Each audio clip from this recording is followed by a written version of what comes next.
I'd rather not make the video because I had a couple of mishaps this morning. 5 in the morning, my first alarm, smoke alarm goes off in the hallway. My family's like, "Hey man, what's that noise? Hey!" So I had to, I get the stool. It's 5 in the morning. I'm half asleep. I gotta turn on the hall light. Hey, what's that light, man? What's the light, dude? The alarm's going off, and I take it off, and I got to go on YouTube and look at the model number. Is this a thing where I replace the battery, or do I have to get a whole new alarm? And I don't like it, man. So I put a new 9-volt battery in. That made it worse. Started going off even more, so I just decided to take it out. I'm going to buy a new alarm. It's supposed to be on every 10 years. I think that alarm, I bought it 6 years ago, so I didn't get my full usage, man. So I really don't want to make this video, which I think I'm going to call the Divine Watch Comedy, which I'll explain. One last thing before I get into today's presentation, the Divine Watch Comedy. Did you know that I'm one of those people, I just get overcome with these random memories.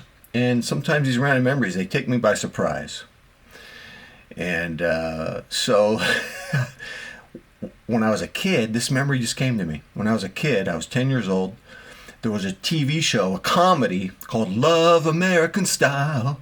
Red, white, and blue, Love American Style. So had a lot of pretty ladies on it. I'm 9, 10 years old. And there was this one occasion, I don't know why this memory came to me, but I had a very pretty babysitter. Her name was Rosemary Green.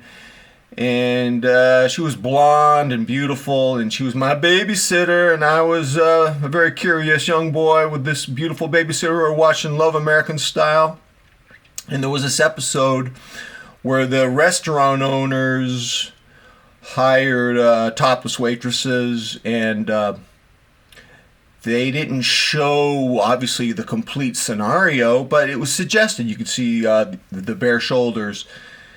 And just seeing the suggestion of it as a 10-year-old, it created a dopamine, adrenaline rush I've never had in my life since then. And I wonder if you could even, with the internet and with graphic images so ubiquitous, I don't even know if a 10-year-old boy would be situated to experience that. But I've never experienced anything like that since then. I've gone through a lot of stuff in my life, but watching Love American Style with Rosemary Green, man, that was insane. I was so blown away by that random memory. I don't even think I can make today's video. So here's what I'm going to tell you some secrets that I've never shown before. You know why I tell you guys my watch secrets? Because then a lot of you guys will write back to me and you'll say, yeah, that's me. It's weird, like I have these dark secrets of my watch collecting. I'm going to reveal them. And then some of you go, that's me. It's not such an individual thing, McMahon. It's universal. It's universal, so. Let me explain to you, man. I'm wearing a Seiko SLA023. It's on a waffle, OEM waffle. And it's very potent. It's just pulsing brightly, very potent, and I'll tell you why. I got rid of a watch, and I have 7 watches in my collection, and the Watch Potency Principle is that the more watches you accumulate in your collection, the less potent and beautiful the watches you have become. The inverse is also true. The fewer watches in your collection, the more beautiful and potent. Now, let me tell you something. My friend pre-ordered a Tudor Black Bay monochrome. If I bought a watch like that, and I'm not certain I would, but if I did, here's the thing. I don't think I would be able to have more than 4 watches in my collection, because if I'm going to spend $4,500 on a luxury watch like that, the Watch Potency Principle necessitates. Can I use that word? It necessitates. It necessitates that to get the full value of that potency of that watch, I could only have 5 max if I had a Tudor Black Bay monochrome. That's just the way it goes. I can't do it. Right now I have 7. Pretty interesting. So let me give you my secret. I don't know if you guys know this about me, but my watch collection and my watch collecting is a simulacrum of Dante's Divine Comedy. It's a simulacrum? What is a simulacrum? It's a manifestation. It's a representation of the Divine Comedy. In the Divine Comedy, you have hell, purgatory, and heaven. Though that's not how I conceptualize it. It's inferno, it's purgatorio, and paradiso. And I just want to share something with you guys. So, when my watch collection is 9 or more watches, I am in the watch inferno. I'm in hell. The chaos, the watch rotation anxiety, which is the misery of not knowing which watch to wear and feeling you're not tending to them adequately. It puts me in the watch inferno. Now, there's a lot of watch principles, but there's only 2 you really need to know to help guide your collecting.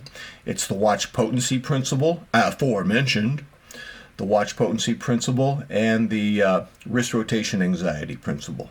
If you know those 2, you'll know what you're dealing with as a watch collector. So my watch hobby has always been a simulacrum of Dante's Divine Comedy. I always thought it was a little bit weird, but then I'm going to say something like this, and then a lot of you guys are going to go, oh yeah, that's me.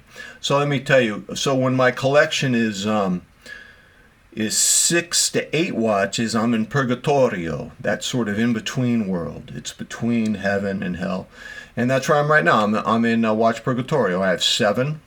I'm getting some pretty good potency in the SLA023. And then if my collection is 5,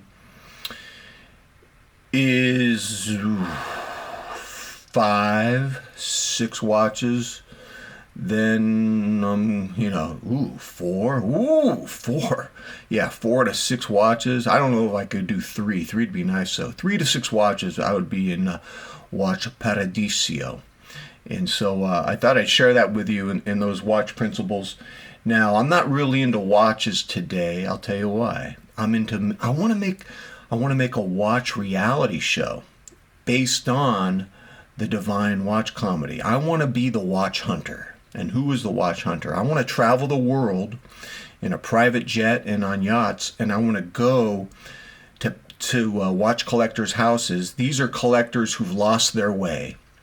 They're in watch inferno. They got way too many watches. And I go to their house, I go to their mansion. They could be rich, famous people. They could be mid-range people. They could be dudes who live in their mom's basement. But they all have this sort of golem thing going, this demonic watch addiction thing that's taken over their life. And I go to save them in this reality show.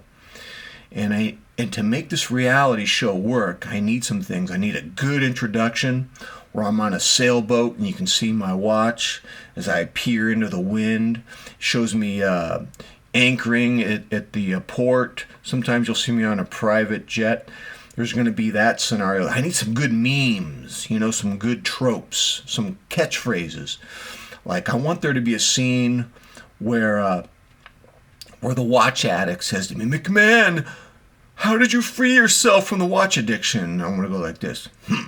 Do you really want to know?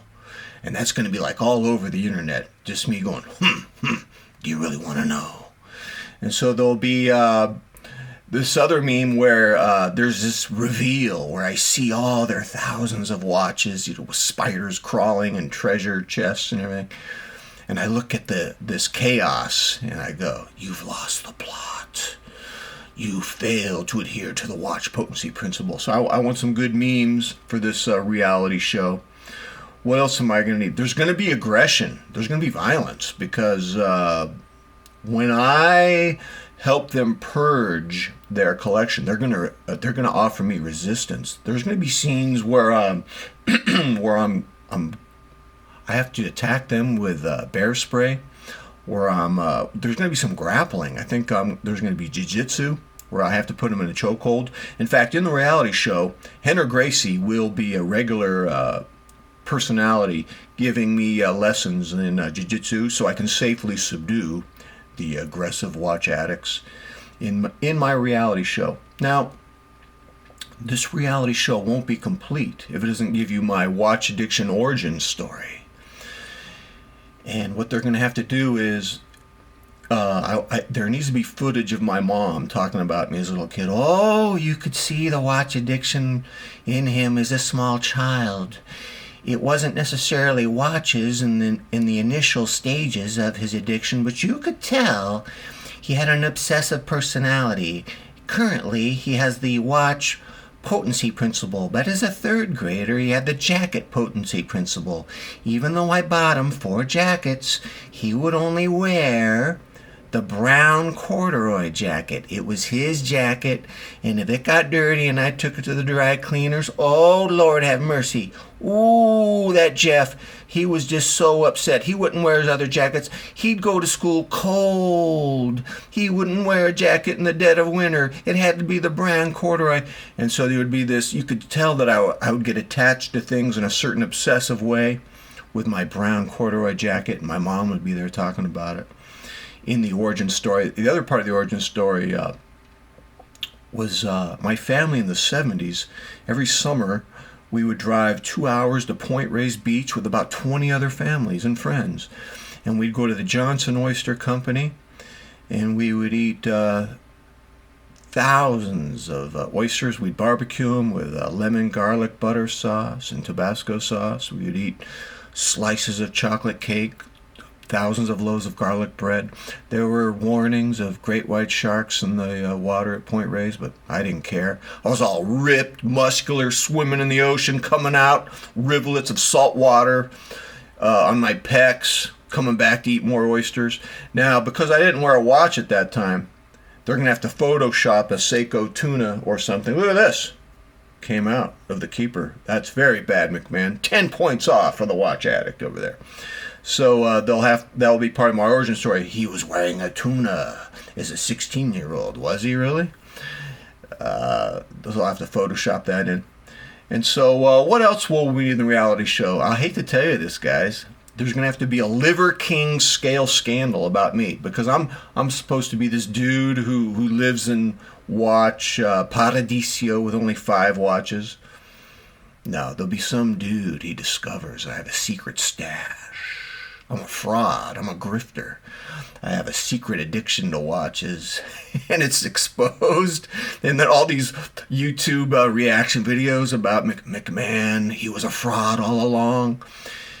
Also, there'll have to be a spin-off where Jack Black will play me. And in the spin-off, it will be more like a crime-solving thing, kind of like Columbo, where the watch hunter, he solves crimes related to watch. You can imagine how much crime there would be in the watch world. What else would have to be in the reality show? Oh, the great sell-off, where I'm helping the watch addicts sell their watches on eBay. That'd be miserable. Could you imagine all those potential buyers sending you those emails? I want to see more close-ups of the watch. Is it lining up with the chapter ring? Is the second hand precisely hitting those indices? Is it? Is that a scratch I see on the bezel, or is that dust? Can you send me some more close-up photos, please? And just going crazy selling watches. Man, that'll be a lesson learned. Never to accumulate your watches too much. So, yeah, I want to write the show, man. I want the show to happen. I don't even have to be the star of it. I'll be a writer. I'll be in the back room. I'll just have Jack Black play me. I don't care. I don't know, man. So here's my question for you before I sign off and do my kettlebell bee workout today, where it's going to be a lot of swings, a lot of Turkish get-ups. So here's my question. Do you exist in the watch divine comedy? Do you find that there's a certain number of watches where you're in the inferno, a certain number of watches where you're in purgatorio, and a certain amount of watches where you're in paradiso? Oh, I suspect you are. Let me know, ladies and gentlemen. Until next time, I'm out.